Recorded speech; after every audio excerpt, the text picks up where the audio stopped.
Sobre o Flamengo, né? Fez um primeiro tempo muito ruim hoje lá no Castelão, depois até melhorou no segundo tempo, poderia ter empatado, porque pressionou bastante, não criou chances muito claras, né? A gente vai ver os melhores momentos, só uma do Arrascaeta ali, mas poderia ter ao menos empatado o jogo do Castelão. Vitória importantíssima para o Fortaleza, se aproxima ali dos times que estão fora da zona do rebaixamento, ainda é uma situação difícil, né? São 4 pontos de desvantagem para o Santos, né, que é o primeiro time fora do Z4, só que já tem um jogo a mais, né, realizado. O Fortaleza tem 29 jogos, o Santos tem 28. Mas dá um respiro ali para continuar sonhando, embora a situação seja difícil, né? Agora, eu acho que é um jogo que merece dois olhares, né? Um olhar para o Fortaleza e o olhar para o Flamengo. O Fortaleza traçou uma estratégia de dar a bola para o Flamengo, apostar no erro do Flamengo e contra-atacar. E foi muito bem sucedido no primeiro tempo, né? A gente vai ver o gol agora do Breno Lopes. Há pouco a gente já viu uma cavadinha que o Ayrton Lucas tirou em cima da linha. Enfim, então o Fortaleza conseguiu traçar um plano e executar bem esse plano, né?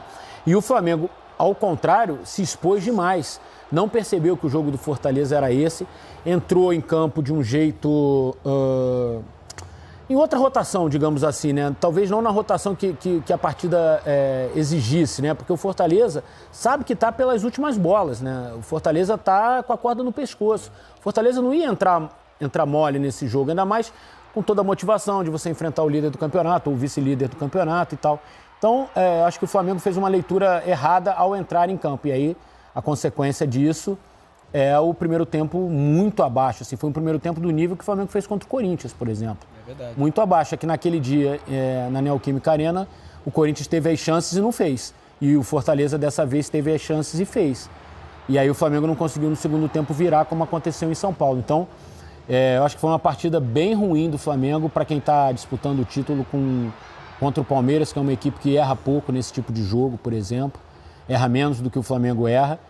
Enfim, talvez essa pontuação aí faça falta mais ali na frente. E um time hoje, né, que dá para dizer até que é mesclado em relação à partida contra o Racing, né? Eram 5 assim, eu acho que o Felipe escalou o que tinha de melhor hoje, assim, né? Sim, o melhor possível, ele não poupou ninguém. Não, porque se a gente pensar, olha, de jogadores diferentes em relação ao jogo contra o Racing, os dois laterais, né, que foram Varela e Alexandro, hoje jogaram Emerson Royal e o Ayrton Lucas. O Saul hoje começou como titular.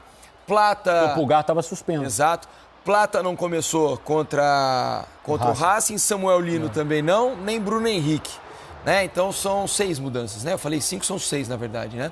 Então são 6 jogadores diferentes em relação ao jogo contra o Racing, por exemplo. Então não era um time com um tanque razoavelmente cheio aí, né? Exato. Claro que a parte física a gente vai falar, o Felipe vai falar, que tem todo o acumulativo da temporada, da sequência recente, que teve Botafogo, Palmeiras e Racing. E de fato é uma sequência pesada, ninguém está dizendo que não é. Mas o Flamengo se preparou com um elenco para poder enfrentar esses momentos, né? Fora que essa escalação de hoje, do meio para frente, foi titular ontem aí, em grandes jogos, né? Sim. Não dá para falar de um Flamengo enfraquecido, né? Exato. É isso que eu tô falando. Se você fosse olhar todos os jogadores que estavam à disposição hoje, você pode discutir a questão do Bruno Henrique, que não está bem e o Felipe está insistindo nele como centroavante. Mas é um nome importante ali no elenco, né? Aí você vai discutir momento, tá bem, tá mal e tal. Mas assim, o que eu acho que a mensagem que o Felipe passou era: a gente não tá preservando ninguém para o jogo de quarta-feira. O Campeonato Brasileiro está sendo disputado como tem que ser. Só que jogou mal. Jogou muito mal. Jogou mal. Assim, ruins podem acontecer a qualquer momento. O do Palmeiras aconteceu na Libertadores, tomou 3. Pois é. O Palmeiras vem de 2 derrotas, na verdade, para o Flamengo e para ele. O Flamengo ainda fez um bom jogo. Perdeu, mas fez um bom jogo. O que assustou foi o era administrável, tanto que continua líder. O que assustou foi o jogo contra a LDU. Agora, se você pega um jogo de hoje, com o Flamengo jogando mal, com tanto jogador bom, eu não posso trocar mais do que 700 passes. Praticamente ali rodeando essa... segundo tempo inteiro, né? E mesmo no primeiro tempo teve uma bola, outra ainda ali que eles tiveram chance de fazer melhor. É muito jogador muito bom para estar todo mundo num dia. Você vê o lance ali que chega cruzando... Puxa vida, o lateral direito chega cruzando... O Emerson Royal e o Ian, ele não consegue chegar. Então, teve oportunidade para fazer isso. Então, você fala assim, é inconcebível é você ter um domínio de jogo até tão grande e o Fortaleza também. Teve um momento de 70 e tantos % de posse de bola, 71, eu acho. Começa o jogo, você fala assim, qual que é a minha programação? O Fortaleza. Ele vai lá, beleza. Ele estava no propósito dele. Ele conseguiu uma espetada aqui, outra ali. Era o que ele queria, fez o gol. Porém, dentro de campo tem jogo que mesmo sendo dominado assim, você sente que está tudo sob controle. Sim. Pois é. Mas contra um time do Flamengo, você sabe que qualquer hora alguém vai tirar algum coelho da cartola. E fora que o gol do Fortaleza dá uma mexida com o jogo ali, né? Porque o Fortaleza se condicionou a defender, pouco chegou ao gol defendido pelo Rossi, uma bela jogada, inclusive, do Breno Lopes. Por exemplo, mas teve muito espaço. Fortaleza se defendeu, mas não se defendeu tão bem como o Racing, por exemplo, se defendeu. Estamos falando de, assim, embora tenha se defendido, mas é porque hoje realmente o Flamengo tecnicamente errou muito. Muito passe, muito domínio. Foi aquilo que eu disse. Embora escolhas erradas. O Flamengo jogou melhor o segundo tempo, né? Foi um segundo tempo razoável. Mas assim, chance clara de novo. Foi aquele chute do Arrascaeta da marca do pênalti. Olha o tipo de jogo, o tipo de lance que a gente fala aí, tava impedido. Bastante impedido. Mas, pô, o Saul tá vindo pra bola aqui, cara, o jogador do Fortaleza, ele sai de 3 metros atrás, ele tá desligado, assim, sabe? Não é aquele negócio que você tá... rotação foi outra. Foi outra, a faísca tava mais baixa, cara. E o duro é o seguinte, né? Isso acontece com frequência, especialmente por... Eu tenho a impressão, vocês podem me desmentir aqui, eu tenho a impressão que é algo que acontece muito mais com o jogador brasileiro do que com o jogador estrangeiro. Quando um time ou grande o jogador da Europa, brasileiro, mais do que o jogador brasileiro, aqui no Brasil, aqui né? no Brasil. Porque o estrangeiro aqui no Brasil pega essa doença aí também. Exato. A impressão que eu tenho, vocês podem me desmentir aqui, é que, por exemplo, um time que está disputando o título da sua liga local lá na Europa e está jogando uma fase decisiva de Liga dos Campeões da Europa, a atenção,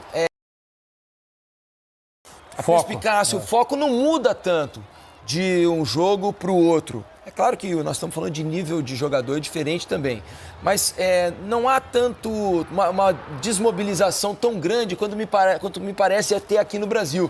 Aqui é mais comum os nossos times, quando estão disputando duas competições... Sentirem um pouco mais? Sentirem um pouco, perderem um pouco da faísca em uma das competições, normalmente no Campeonato Brasileiro. Eu acho que acontece aqui no Brasil com certa frequência, mas eu acho que hoje foi atuação ruim mesmo. Eu acho que, assim, não teve a questão de foco dividido, de preocupação de se machucar Acho que não é uma coisa consciente, Eric. Acho que é uma coisa inconsciente. Mas eu acho que os erros hoje foram, assim, erros, assim, muito técnicos, assim. Erro de jogador que, assim, erro de passe. O Jorginho hoje errou uma quantidade de passes, assim... Incomum, de decisões erradas, assim, do time todo mesmo, assim. O Arrascaeta... foi, assim, aparecer de fato no jogo para ser uma peça importante já na metade do segundo tempo. Então, de alguma forma, hoje, a engrenagem não funcionou. Porque, cara, um jogador bom, de um nível... Cara, não pode eu pegar no todo. Tem bola que o jogador, é ele que vai fazer a diferença. Ele parado, ele desconcentrado, ele mais cansado, é um chute de fora, é uma bola cruzada, né? Foi quando na parte final que o Arrascaeta entrou no jogo. Ele criou, chutou, perdeu o gol. Porque quando você vai assim, jogar contra um adversário que você não joga bem, e aí o jogo ele é até meio equilibrado, tudo bem. Mas não era a questão do jogo hoje. Lógico, o gol do Fortaleza favorece totalmente esse jogo que o Fortaleza precisava. Né? Mas a questão emocional não pode pesar mais pro Flamengo do que pro Fortaleza nesse momento do campeonato. Agora, por mais que o Fortaleza tenha disputado, brigado e fez um jogo competitivo, eu acho que no segundo tempo teve mais sorte que juízo, né? Porque para um time que tá brigando ali embaixo, abdicou demais do jogo, na minha opinião. Assim, teve um momento do jogo que... O Fortaleza só ficava ali atrás e o Flamengo trocando passe, tentando de alguma forma entrar. E várias entraram, essa que não teve a precisão, não teve a qualidade. Um exemplo de muitas bolas que o Flamengo perdia e o Fortaleza ia jogar, o exemplo que a gente dá do Mirassol. Eles pegavam a bola, caía no atacante. Cara, esses 6, 7 jogadores do Fortaleza, ele não fazia nem questão de querer ir lá, dar opção. Deixava o atacante se virar lá. Isso daí. Era dois... Com medo de ter um novo contra-ataque, né? Isso. Então, isso do Mirassol, você pode ver que não acontece em momento nenhum. Por isso que ele consegue jogar, porque ele tem essa ânsia, ele tem essa vontade. Quando ataca sempre com muita gente. O Mirassol sempre tem 6, 7 jogadores passando a linha da bola. A tabela explica, né? Porque um tá em quarto e o outro tá... Imagina, sétimo Fortaleza, né? O Si, a gente falando, se o Flamengo ele sai na frente, é um jogo que de repente você faz 3, 4. Se entra, de repente, você empata o jogo, te dá, de repente, um pouquinho mais de coisa mesmo errando. Poderia acontecer. Agora, jogo de futebol é muito louco. O Felipe tem um dilema para resolver, cara, que é a questão do centroavante. Porque o Pedro machucou e a gente não sabe se é 1 mês, se é 3 semanas, se é 5 semanas, Eu acho que eles vão até acelerar um pouquinho. E quem tá entrando no lugar não tá jogando bem, cara. Seja o Bruno Henrique improvisado, seja o Plata de eu sei que não tem tido oportunidades. O Juninho entrou bem no fim do jogo, ele consegue uma mas o Juninho é aquilo, a gente tava falando, é um pecado você colocar um atacante com um time que tá defendendo lá 42 minutos, eu acho... Isso era uma coisa que o Felipe precisava explicar. Ou o Juninho treina muito mal, e só vai ser usado nessas circunstâncias mesmo, ou alguma coisa está acontecendo, porque, por exemplo, o Bruno Henrique não está rendendo como centroavante. Há quantos jogos a gente fala isso aqui? O Bruno Henrique não está conseguindo, E eu acho até que a entrevista que ele deu depois do jogo do Racing é até uma autodefesa. Ali, porque eu não estou conseguindo. E aí vê o retorno que o Pedro tá dando. Exato, eu não consigo. Me tira disso aqui que tá. E o Felipe tá expondo o Bruno Henrique. Eu tenho a impressão que, por exemplo, pro jogo da quarta-feira, é possível ele escalar o Plata ali. Eu acho também, mas não é a melhor solução também. Não é, mas eu acho que é a mais possível pro momento. Ele vai escalar, imagino eu, Luiz Araújo do lado direito, Arrascaeta, Carrascal na esquerda e o Plata por dentro. Eu tenho a impressão que essa vai ser a formação. Não sei nem se ele não põe 3 no meio contra o Racing. Se ele não põe o Saúl mais aberto na direita como o Gerson jogava. Para ter um pouco mais de controle de posse de bola. Agora, Luiz Araújo e Plata, por exemplo, né, que pode jogar centralizado, mas pode fazer a do Carrascal, são caras altamente eu acho que é um né, ponto que, assim, essa questão do Juninho, ela me intriga, assim. Eu, como ex-repórter, eu ficaria intrigado a descobrir o que acontece, assim, porque ele foi um cara que foi contratado com o aval do Felipe. Não foi que alguém trouxe e falou, aí, Felipe, tem esse jogador foi aqui. Foi vindo até como um case novo de falar, a gente não vai pegar, né, só os conhecidos. Veio para ocupar uma vaga nobre, que era de ser a reserva do Pedro, que estava o Gabigol. Tô falando que ele veio para ser o novo Gabigol, mas era uma vaga nobre no elenco, ser o reserva do centroavante. E pro Felipe jogar toda hora ali. E pro Felipe ter aprovado, beleza, não deu certo, isso pode acontecer.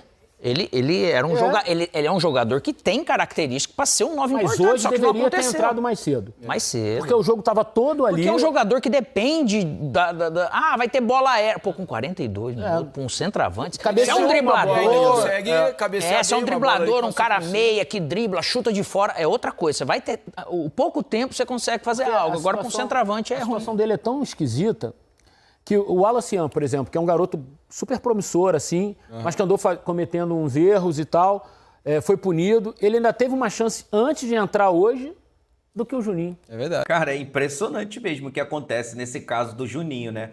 O Flamengo foi buscar um jogador lá no Azerbaijão, num time que ninguém conhecia, o Karabag, traz o cara, e detalhe, pagando um alto valor, mais de 30 milhões de reais, e aí o cara chega aqui. Em pouco tempo, simplesmente o cara some do elenco, né? Some do elenco. É pouco aproveitado. Beleza. Ele não é o titular, não tem futebol para ser o titular, legal. Mas para complementar o elenco, não é possível, né? Que com tão pouco tempo você já tenha descartado esse jogador sequer para complementar o elenco, né? Como uma terceira opção, né? Sei lá, para um jogo ao qual o seu elenco está mais desgastado e aí você precisa de um atleta como esse. Cara, é impressionante o que acontece realmente nesse caso do Juninho. Eu acho que tá provado, né, que os caras se arrependeram nessa contratação e agora não sabem o que fazer com ele. É muito por aí. Né? Ele entrou antes do que o Juninho no jogo. O Juninho foi entrar aos 42. Se for olhar, assim, não tá descartado. Mas é óbvio que o Juninho, nesse sentido, pelo jeito, é um cara do caramba. Ele ficou realmente para algo que muitos jogos ele poderia ter colocado o Juninho. Mas, por exemplo, o Michael... ele estava sendo convocado. Recentemente, ele sequer estava na lista, nem no banco ele estava ficando. E não estamos sendo aqui aproveitadores de falar, poxa, agora que está nessa situação, que o Juninho... Nós estamos falando que o Juninho seria a solução. Não é isso. Nada disso. Mais um pouco mais de tempo. O cara seria mais justo até, né? Mas se ele é o único centroavante disponível ali, com característica de jogar ali perto da área e foi contratado para isso, Então não serve. É o único que pode te entregar essa característica. Até outro dia o Michael também não estava sendo... Aí já entrou hoje antes do Juninho também. Vamos ouvir o Felipe Luiz, então, para ver se ele fala sobre esse assunto na entrevista coletiva. Vamos mostrar o técnico do Flamengo, Felipe Luiz, e depois o Palermo, que hoje conseguiu vencer o Flamengo com o seu... Temos que esquecer rápido, né, a derrota, corrigir os erros do que aconteceu. Realmente fizemos um primeiro tempo muito abaixo. Tecnicamente cometemos erros que não costumamos cometer. Demos inúmeras chances para o adversário poder ganhar terreno no campo. Isso nos levou a cada vez estar mais inseguros com a bola e eles aproveitaram a oportunidade. E sempre vai cair a culpa nos jogadores de sempre, vão sempre os que estão fora eram os que deveriam ter jogado, isso é sempre assim no futebol, mas eu sempre sigo, como eu falo para vocês, a minha convicção do que eu acho que é melhor para a equipe. Como eu falei, esquecer o mais rápido possível o que aconteceu hoje, corrigir os erros e pensar quarta-feira. Quarta-feira temos o jogo mais importante da temporada, mais importante do ano até agora e não tenho dúvida que a ambição de todos, que todos queremos estar nessa final, estar em Lima, a nossa cabeça vai estar focada para esse jogo e principalmente 4 dias de descanso nos dá a possibilidade de recuperar todo mundo fisicamente. Obvio que había que tener recaudos y precaución, atención en todo momento y bueno, creo que el gol también a nosotros nos dio cierta tranquilidad y después era contrarrestar el gran poderío de juego que tiene Flamengo, volver a no recibir goles fue importante, la defensa estuvo muy concentrada, muy sólida, resaltar eso, el esfuerzo, el desgaste físico que hicieron todos los jugadores y bueno, para mí es un orgullo y el hincha tiene que sentirse de esa manera. Ahora esperemos que esto sea ese envión anímico y creer, seguimos creyendo, yo soy el primero, creer en el grupo que hay para salir de esta situación y entre todos debemos empujar y hacernos cada vez más fuertes. Tá aí também o Martim Palermo, técnico do Fortaleza. Só para deixar claro, né, o Bruno Henrique em nenhum momento disse que não quer jogar como 9. Ele falou que não quer disputar a posição ali com o Pedro. Ele prefere... Senão parece que só ficaria com essa opção para ele jogar ali. Ele não quer ser o reserva do Pedro. Exato, ele prefere jogar na posição dele. Mas, quando não tiver o Pedro, ele se coloca à disposição do grupo para jogar, né?